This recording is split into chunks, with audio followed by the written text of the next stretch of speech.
Police, the ambulance service and the firefighters are all protected under this new legislation. But not everybody is satisfied that the legislation covers all professions. Earlier, I spoke to John McGowan, General Secretary of the Social Workers Union, and asked him what he thinks about this new law. It's a perfectly fine piece of legislation. And reflecting on the legislation, I can see quite clearly that there's a variety of professionals covered, such as police, nurses, firefighters, NHS staff, prison escort services, but there's no social workers there.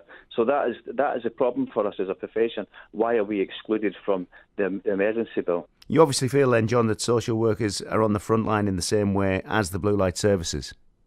We are on the front line 24/7, Scott. We're on the front line from the functions of day to day with children, from adults to vulnerable mental health situations.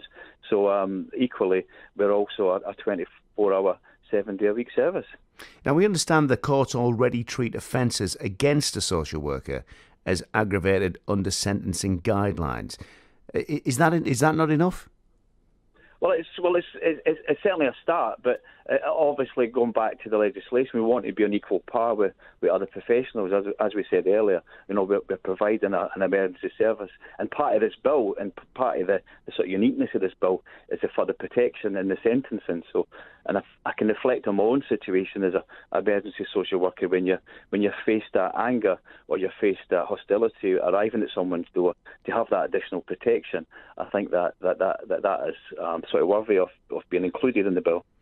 I'm guessing then it could be said that the umbrella could also take into account other professions that provide a public service, and also probably more likely to be open to, physical abuse. People like taxi and bus drivers, for example. Do you think that they should be covered by this legislation as well?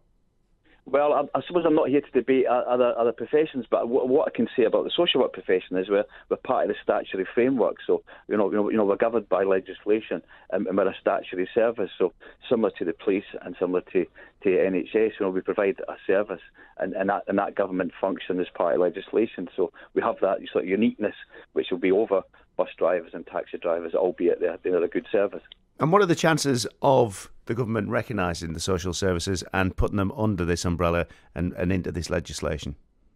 Well, it's my understanding it's going to be a royal assent today. We've campaigned along with the British Association of Social Workers.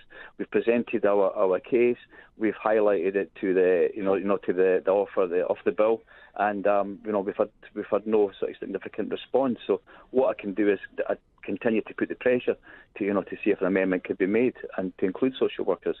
That was John McGowan, General Secretary of the Social Workers Union, talking about what he thinks should be done as well. And he honestly thinks that social workers should fall under that umbrella. So maybe if you are a social worker and you're listening to this right now, would you agree with that?